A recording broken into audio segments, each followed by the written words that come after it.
simplement comme ça. En fait, Dieu cherche des endroits où il veut manifester sa grâce. La plupart des temps, Dieu n'arrive pas à manifester sa grâce parce que nous sommes toujours dispersés. Mais là où 2 ou 3 s'assemblent à son nom, il est présent au milieu d'eux. C'est là qu'il commence à manifester. Quand je l'ai vu, je me suis dit, ah mon gars, quand tu montes le niveau comme ça, maintenant si je monte, je ne fais rien. Quand je l'ai vu faire, j'ai dit l'affaire que toi tu abuses maintenant comme ça. Maintenant si je monte et qu'il n'y a rien, il au diable il est trop tard. Il au diable il est trop tard. Mon cher, que tu le veuilles ou pas, il y aura quelque chose.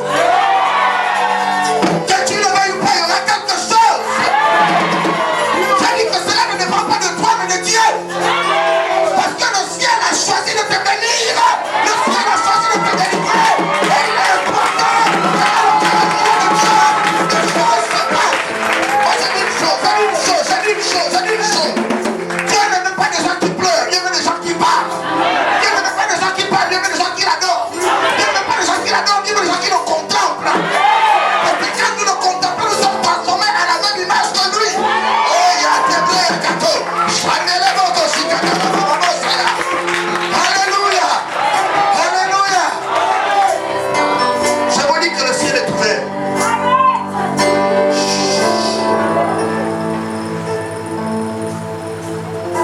Je vous dis que le ciel est ouvert. Arrête de jouer. Tu vas jouer. Je vous dis que le ciel est ouvert. Le ciel est ouvert et quand le ciel est ouvert, c'est-à-dire qu'on n'a pas besoin de multiplier les paroles pour te convaincre. Je ne suis pas venu ici pour te convaincre. Mais le Saint-Esprit se charge de te convaincre. Moi j'ai le devoir d'annoncer la parole et le Saint-Esprit a le devoir de te convaincre. La Bible dit que celui qui vous convaincra de péché, de justice et de jugement. Je n'ai pas le devoir de te convaincre. Donc je n'ai pas besoin de multiplier les paroles pour te faire crier Amen. Et non, ce que je dis, c'est que je déclare. Quand je déclare, la parole descend dans ton cœur. Quand elle descend dans ton cœur, la foi naît. Dès que la foi naît, tu es enceinte. Et dès que tu es enceinte, le miracle arrive. Alléluia. Alléluia. Parce que la foi vient de ce que l'on entend. Et ce que l'on entend vient de la parole de Dieu. Donc à chaque fois que tu entends la parole de Dieu, tu dois impérativement être enceinte. Je vais dire une chose. Je dis, hein, tu peux entendre les paroles de Mahomet, de Confucius, de toutes ces personnalités. Mais il n'y a aucune parole de ces gens-là qui puisse te mettre enceinte. La seule parole, selon Romains 10-17, qui peut te mettre enceinte, c'est la parole de Dieu. Parce que Romains déclare que la foi vient de ce que l'on entend. Et ce que l'on entend vient de la parole de Dieu. Dès que tu entends la parole de Dieu, tu deviens automatiquement enceinte. La Bible dit que le 6e mois, l'ange a visité Marie. Et il dit à Marie, voici tu as trouvé grâce aux yeux du Seigneur. Tu seras enceinte. Elle dit, mais comment cela se fera-t-il puisque je ne connais pas d'homme? Je suis vierge. Il dit non, le Saint-Esprit te couvrira de son ombre et tu seras enceinte. Donc, cela ne dépend pas de la volonté de l'homme. Cela ne dépend même pas de toi, mais de Dieu. À chaque fois que tu acceptes la parole de Dieu, comme Marie a accepté la parole de Dieu, elle se dit automatiquement enceinte. Je dis que le miracle qui va tomber sur toi, le miracle qui va tomber sur ta vie ce soir, ce sera selon que tu entendras ce soir. Ce sera selon que tu entendras ce soir. Ce ne sera pas parce que non, on se bouscule à gauche ou à droite. C'est parce que tu auras entendu et automatiquement tu seras enceinte. Parce que Marie a entendu et elle est tombée enceinte. Donc quand nous nous retrouvons dans de telles périodes, c'est la période de Pâques. Et quand nous sommes en période de Pâques, nous sommes dans une période de délivrance. Et donc quand nous sommes dans une période de délivrance, nous nous souvenons automatiquement du peuple d'Israël qui était en captivité pendant 4 siècles. Et la Bible dit qu'il y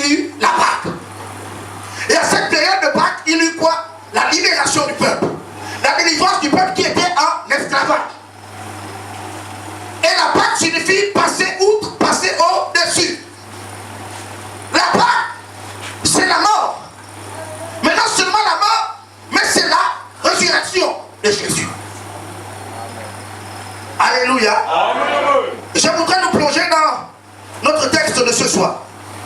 Matthieu chapitre 27 à partir du verset 15. À chaque fête de Pâques, le gouverneur avait l'habitude de relâcher un prisonnier, celui que la foule désignait. Or, à ce moment-là, il y avait sous les verrous un prisonnier célèbre nommé Barabbas. En voyant la foule rassemblée, Pilate lui demanda donc, lequel de ces deux hommes voulez-vous que je vous relâche? Barabbas ou Jésus qu'on appelle le Christ? En effet, il s'était bien rendu compte que c'était par jalousie qu'on lui avait livré Jésus. Pendant qu'il siégeait au tribunal, sa femme lui fit parvenir un message disant: ne te mêle pas de l'affaire de ce juste, car cette nuit, j'ai été fort tourmenté par des rêves à cause de lui. Cependant, les chefs des prêtres et les responsables du peuple persuadèrent la foule de réclamer la libération de Barabbas et l'exécution de Jésus. Le gouverneur prit la parole et redemanda à la foule: lequel des deux voulez-vous que je vous relâche? Barabbas, cria-t-il. Mais alors insista Pilate: que dois-je faire de Jésus qu'on appelle le Messie? Et tous répondirent: crucifie-le. Mais enfin, reprit Pilate, qu'a-t-il fait de mal? Eux cependant crièrent de plus en plus fort: crucifie-le.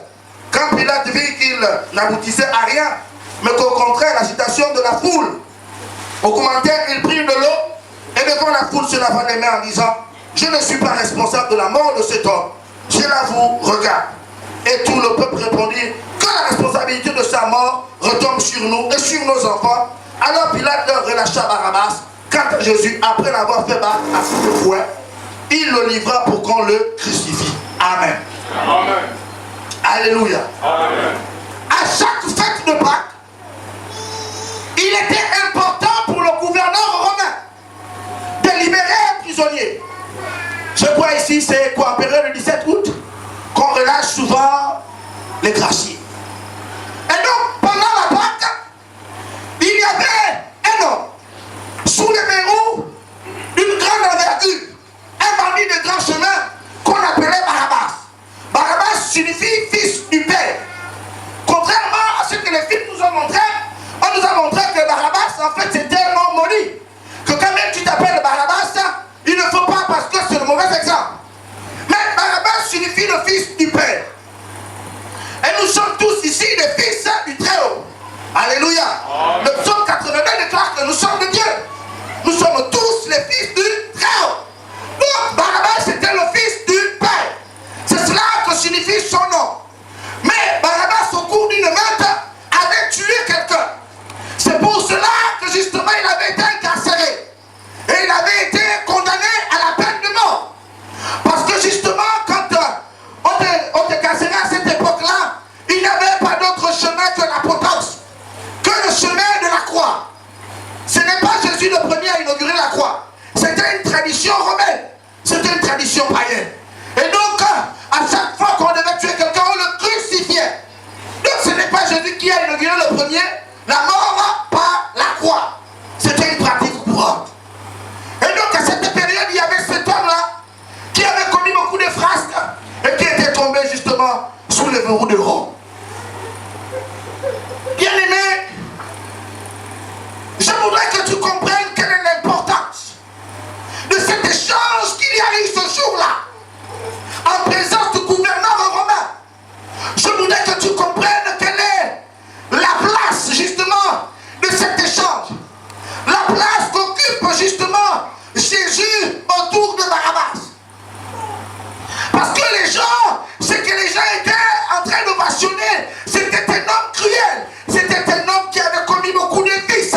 C'était un homme peut-être qu'on n'avait jamais attrapé lorsqu'il commettait des frasques ou des rixes. Mais ce jour-là, il était tombé malheureusement entre les mains de la Géole.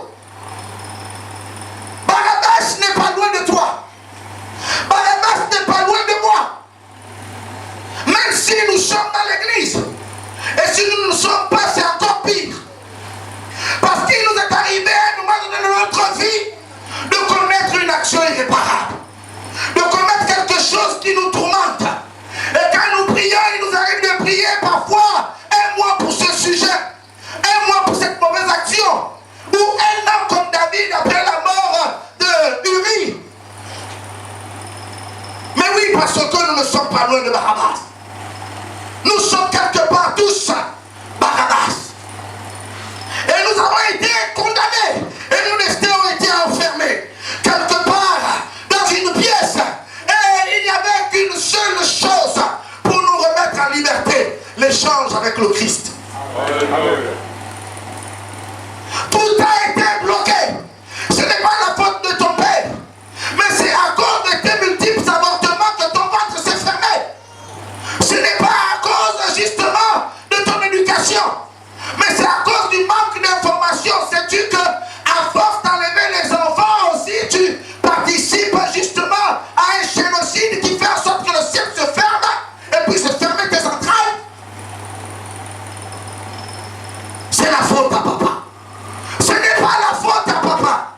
Ce n'est ni la faute à maman. Mais ce que nous avons commis cette erreur de nous-mêmes et nous en payons le prix. Et le prix, c'est que nous sommes quelque part.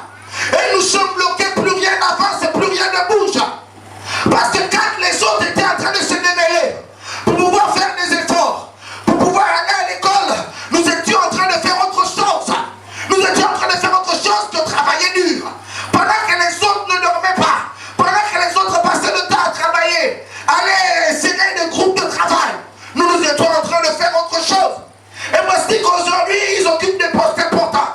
Et nous sommes le revenu de la société. C'est la faute à ma grand-mère. Ce n'est pas la faute à ma grand-mère. C'est juste que je suis comme Barabbas. J'ai commis quelque chose d'irréparable et je suis incarcéré quelque part. Châteaubriand. Ce n'est pas la faute à papa.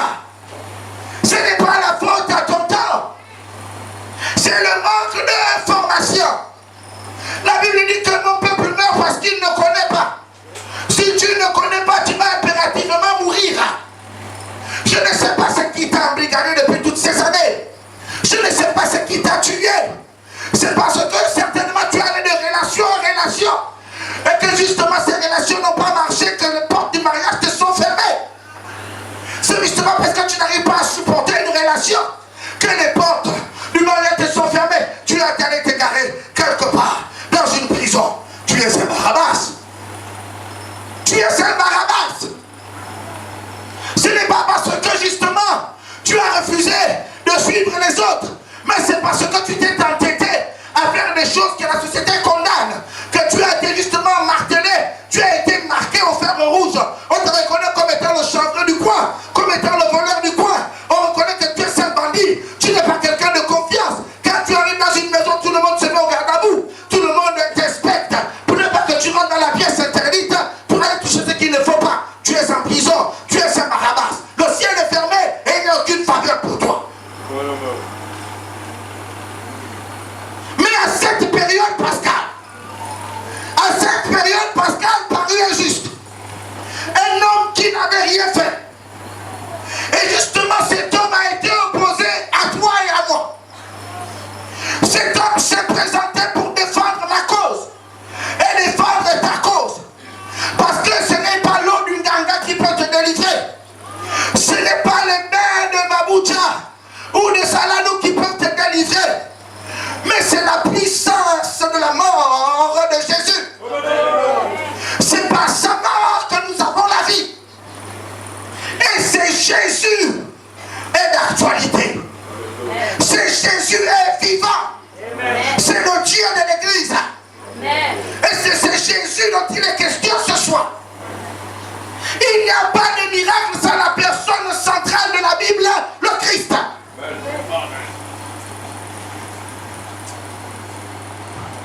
Le Christ est vainqueur. C'est notre rédempteur. Alléluia.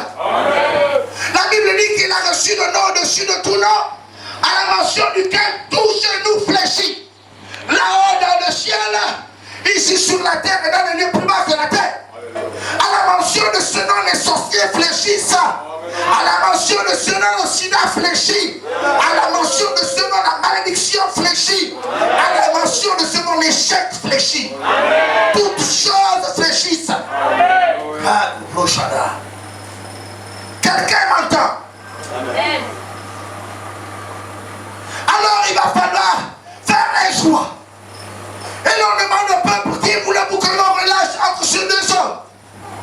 Un homme qui a commis tant de choses. Un homme qui a tué. Et nous sommes responsables de la mort de beaucoup de bébés ce soir dans cette salle. Ce soir dans cette salle. Hommes comme femmes. Nous sommes responsables de la mort de beaucoup de ministres avortés. Nous avons fait avorter des ministères. Nous avons fait avorter des présidents. Des sénateurs sont morts à cause de notre désobéissance. Je suis enceinte. Ah, je n'ai pas l'âge d'être un père. Il faut m'enlever ça. Et tu es allé enlever cela. Sache que ton casier judiciaire n'est plus vierge. Il est entaché. Ton casier judiciaire parle contre toi. Nous avons des casiers judiciaires gaspillés.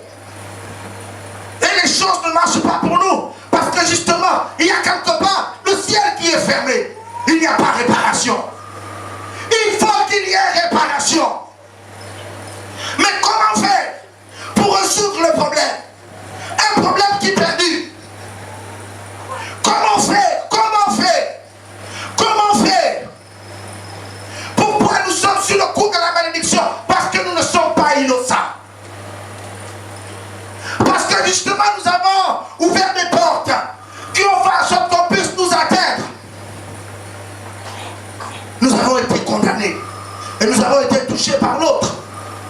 Nous avons perdu la faveur de Dieu, nous sommes éloignés. Et la malédiction qui plane dans la famille nous a touchés. Ils ont crié, nous voulons Barabbas. Nous voulons Barabbas. En fait, ce que le monde avait besoin, c'est la révélation des fils de Dieu. Ce dont le monde avait besoin, c'est ta révélation. Parce qu'ils savaient que Jésus s'était déjà révélé au monde. Ils avaient été témoins des miracles de Jésus. C'est pourquoi ils ont dit, nous voulons Barabbas. Nous savons que cet homme a dit que détruisait ce temple en 3 jours, je l'aurai martyr. Le peuple était conscient que Jésus avait le pouvoir de donner sa vie et de la reprendre. Mais Barabbas n'avait pas ce pouvoir. C'était un simple mortel. Mais nous savons que Jésus a dit, celui qui m'a vu a vu mon Père. Amen. Alléluia. Amen. Or mon Père est tout puissant. Un Dieu ne meurt pas. Amen. Un Dieu est éternel. Amen. Un Dieu est invisible. Amen. Un Dieu n'a ni commencement ni fin. Amen. Alléluia. Amen. Et donc ils savaient cela, ils ont dit non. Nous voulons que vous relâchiez Barabbas. Parce que nous avons le secret de Jésus. Relâchez Barabbas. Nous voulons que l'Urien vive. Nous voulons que Réal règne. Nous voulons que le vie existe. Relâchez cet homme. Relâchez cet homme. Relâchez cet homme. Il insiste, il demande. Il dit, mais qui voulez-vous que l'on relâche? Parce qu'il y avait le bruit à gauche. Il y avait le bruit à droite. À cause de toi. À cause de toi, la foule était dans un désaccord. Dans un méli-mélo. À cause de ton existence sur la terre. Il a dit, nous hériterons la terre. La terre a besoin d'un héritier. La terre n'a pas besoin de quelqu'un qui pleure. La terre n'a pas besoin de quelqu'un, on va encore faire comme moi, j'attends mon jour. Et puis on attend notre jour couché sur un lit. La terre n'a pas besoin de quelqu'un qui s'assoit à la terrasse et qui reste à pleurer sur les cuisses de maman. La terre a besoin d'un commandant. La terre a besoin de quelqu'un qui ordonne les choses. La terre a besoin de quelqu'un qui pense et les choses sont conçues dans son ventre. La terre a besoin de quelqu'un qui porte une grossesse, de quelqu'un dont le ventre pousse. La terre a quelqu'un de besoin quand il marche. À un moment il dit mais pourquoi ça sent comme ça? Parce que la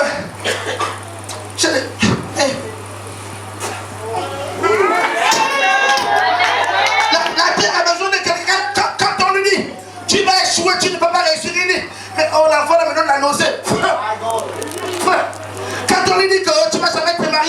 Oh non.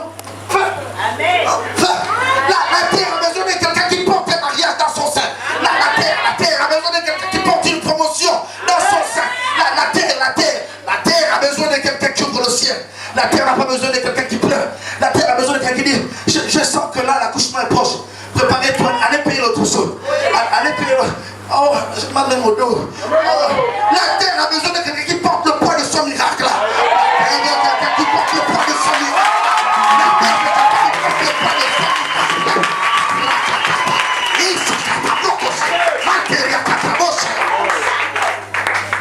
La terre ne veut pas quelqu'un qui dit, on est en train d'enlever tout le monde parce qu'il y a la crise pétrolière. On est en train de virer tout le monde. La terre veut quelqu'un qui dit, oh pardon, avec le ventre que j'ai là, d'abord me laisser me reposer un peu. Pourquoi je vais changer de clinique de maternité? La terre a besoin de quelqu'un qui dise que mes triplés là ça m'embête. J'étais submergé, je me donne de la chair. Parce que j'ai des triplés. Parce que j'ai des triplés. Je vais même aller où? Je vais même mettre les enfants là où? Oh non. Je cherche. Total ne paye pas bien. Il y a le social, mais Total ne paye pas bien. Je m'en vais à Timor. Je vais faire rester dans le pétrole. Oui, je me fais dans le pétrole. En tout cas, travailler pour quelqu'un, ça me fatigue. Je vais construire mon propre business. Je vais être patron de moi-même. La terre a besoin de celui qui parle.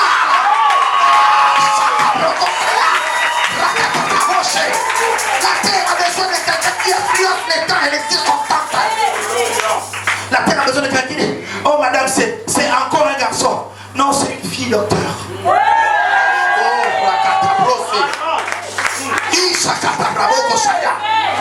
La terre n'a pas besoin des gens.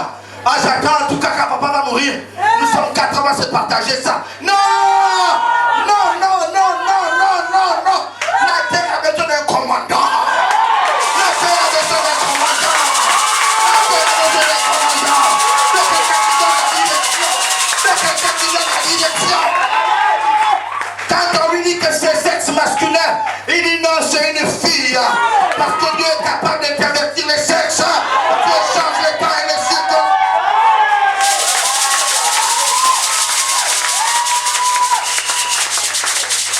My God. Jésus de Nazareth. Alléluia. C'est l'Éternel fort. C'est le Dieu de miracles. Et il dit, vous avez voulu que je vous relâche Barabbas. Il dit à Barabbas, tu peux partir. Barabbas, ça va, il constate que personne ne l'arrête. Barabbas est libre. Mais Barabbas a son casier judiciaire gaspillé. Barabbas ne peut pas trouver du travail facilement. C'est un assassin. Oh oui. Okay. Barabbas ne peut pas s'insérer même le travail de ménagère, c'est une voleuse. Barabbas ne peut pas trouver le travail de nounou, elle maltraite les enfants des autres. Barabbas a le casier judiciaire gaspillé. Jésus dit, vas-y, je vais prendre ta place. Vas-y, je vais prendre ta place. Je vais aller fouiller la souche. Je sais qu'on t'a rectifié l'âge. Vous savez, le phénomène de rectifier les âges, c'est que il y a un désavantage. Vous avez fixé un avantage, il y a un désavantage. Vous travaillez plus que les autres. Vous travaillez plus longtemps. Quand vous avez 60 ans pour le vrai, en faux, vous allez subir le poids de vos âges. À cause de votre acte de naissance falsifié. Il y a un problème, c'est que quand on nous falsifie les âges, il y a un secret, c'est qu'il y a une souche qui reste. Et cette souche-là n'est pas détruite. Et tu travailles avec le faux. Alléluia. Amen. Et je vais te dire une chose. C'est que quand tu rectifies l'âge, tu as la retraite en retard. Pendant que les autres, les justes, bénéficient de leur pension, toi tu vas encore attendre 5, 10 ans, voire 15 ans. Alors que tu ne peux plus, tu as les veines partout. La tension, le rhumatisme. Tu dis non, c'est parce que tu as fait la musculation.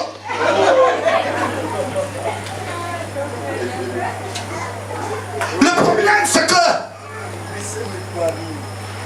la retraite, c'est ton droit. Tu dois jouir du fruit de ton travail. Et Jésus fait une chose. Il est le Dieu qui rétablit les souches. Jésus ne table pas sur le faux. Il va prendre directement le vrai pour te faire bénéficier de tes droits légaux. Amen.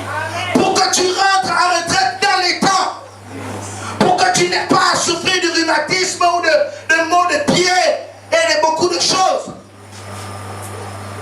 Il a le secret de la régénération. Amen. Il sait que tu n'es pas vieux. Il sait que tu es jeune. Et quand on est jeune, on a la force. Il fait une chose. Il sait que si tu travailles avec le faux, tu seras en retard sur toutes tes bénédictions. Amen. C'est pourquoi il fouille toujours à la souche. Pour montrer effectivement que tu es né de Dieu. Ensuite, tu te naturalises. Tu as changé de côté à cause de ton ignorance. De ce que l'autre t'a fait miroiter. Mais il te dit, j'ai le vrai pour toi. Alléluia. Amen. Vous pouvez aller acheter un terrain. Mais il y a une souche qui reste au cadastre. Vous voyez les terrains à litige, il y a toujours le vrai papier au cadastre. Quels que soient les actes. Vous pouvez amener les papiers à la mairie, faire cacheter cela, authentifier cela. Et le cadastre reste le seul garant. Le véritable papier du terrain. Ce n'est pas un homme qui vous a créé. C'est Dieu qui vous a créé. Vous existez à cause de lui. Et c'est lui qui a la notice de votre vie. C'est lui qui détient les actes de naissance, les originaux. Et il va se diriger en tant qu'avocat. Pour plaider pour ta cause. Il va plaider pour ta cause. Et la Bible dit qu'il sera alors dans ce temps condamné à mort, fouetté, blessé. Il sera détruit, gaspillé. Parce qu'il n'a qu'un seul but, descendre dans les profondeurs de la terre, revendiquer ce qui t'appartient. Amen. Quelqu'un ne m'a pas compris. Vous savez, les choses se cachent dans les profondeurs. C'est pour cela que Jésus a dit à ses disciples, vous avez péché toute la nuit, vous n'avez rien attrapé. Il dit avancez au large. Il dit allez au large et jetez le filet du côté droit. Parce que pour avoir les grandes choses, il faut toujours aller en profondeur. Et là où tu vois, tu es caché. Souvent on t'a dit, oh, c'est à côté, c'est à côté, c'est à côté. C'est jamais à côté, c'est loin. C'est toujours loin. Parce que quand tu étais Barabbas, tu as commis des scarifications. Quand tu as fait les vaccins, est-ce que c'était ici? On t'a fait les vaccins peut-être à Omboué, à Tchatanga.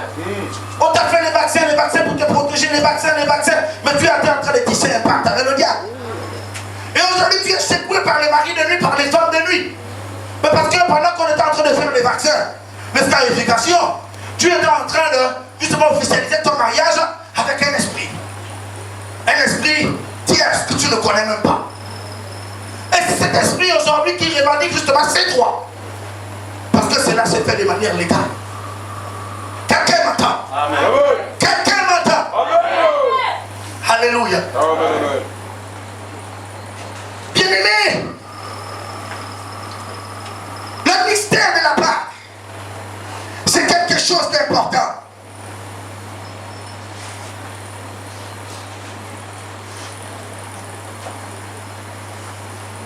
C'est quelque chose d'important. La Pâque a le pouvoir de relâcher ce qui a été retenu depuis des années. Amen. La Pâque a le pouvoir de relâcher ce qui a été retenu depuis des années. Et c'est Jésus, en prenant ta place, est descendu dans le séjour des morts. Alors que tout le monde pensait que tout était fini pour toi. Alors que tout le monde pensait que tout était gaspillé. Que tu n'avais plus d'avenir. Et que tu n'avais plus d'espérance. Christ est mort pour toi. Romains dit qu'alors que nous étions encore pécheurs, Christ est mort pour nous. Amen. Il est mort pour toi. Il est mort pour moi. Alléluia. Parce qu'il fallait qu'il descende réparer les torts. Et ils l'ont détaché de la croix. Pour l'amener où?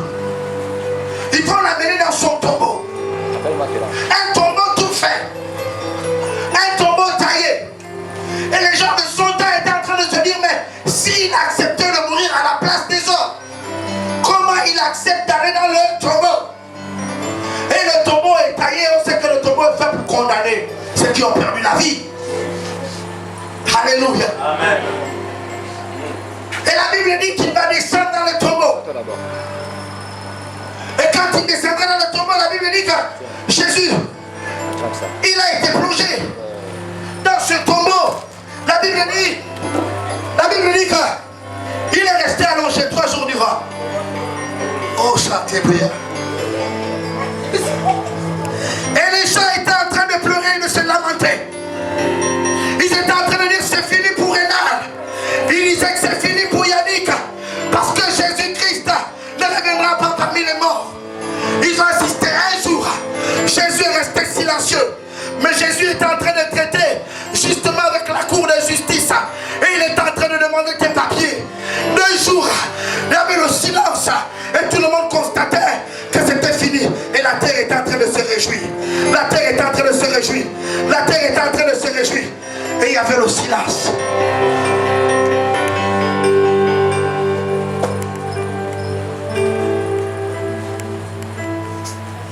Jours, le 3e jour, la Bible dit que la terre était en train de trembler. La terre s'est mise à trembler. La Bible dit que les rochers se sont fendus. Les choses qui étaient cachées ont commencé à s'ouvrir. La Bible dit que quand il est sorti, il a été délivré.